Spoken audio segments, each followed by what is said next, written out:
Hello everyone, আমি সেদিন চলে গিয়েছিলাম বসুন্ধরা সিটি কমপ্লেক্সে। আর আমার সাথে আমার আম্মুও ছিল। তো আমরা খুবই স্পেশাল একজন মানুষের জন্য গিফট খুঁজছিলাম।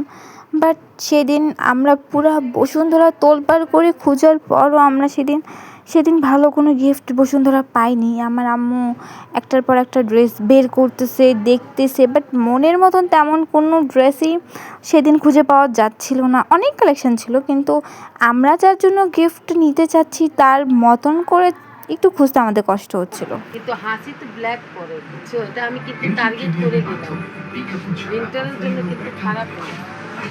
কালেকশন ভালো। সিজনে এমনি বিয়েতে বিয়ে দিয়ে আসে, সেটাও তো তোমার বিয়েতে একটা তো গর্জিয়াস পরলে, একটাতে এগুলা পরলে। ব্লেজার না, আর এটা কি প্লাজো?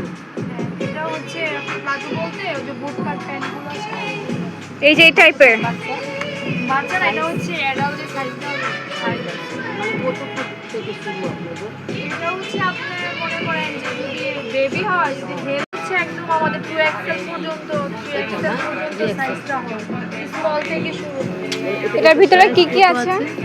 এটার ভিতরে ম্যাম শুধু ব্লেজারটা আছে আর আম্মু এখানে ব্লেজার স্যুট দেখা শুরু করে আমার বোনের জন্য। বাট আমরা এখানে আমার বোনের জন্য গিফট নিতে আসিনি, আমরা আসছি খুবই স্পেশাল একজন মানুষের জন্য, খুবই স্পেশাল একটা গিফট নিতে আসছি, আর খুবই স্পেশাল তার একটা দিনের জন্য।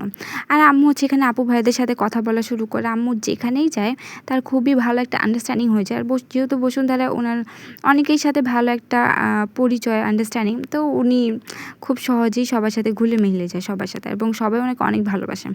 আর আম্মু এখানে পুরো বসুন্ধরা তছনছ করে খুঁজে, বাট পায় না। তো আমরা চলে আসি পরে মিরপুর বেনারসি পল্লী। তার আম্মু এখানে খুবই টেনশানে যে কী দিবে, কারণ ওনার তেমন স্পেশালভাবে খুবই মানে পছন্দ আসে না আর কি। তাই এক্সপেন্সিভ হলেও চলবে, বাট খুব ভালো হওয়া লাগবে।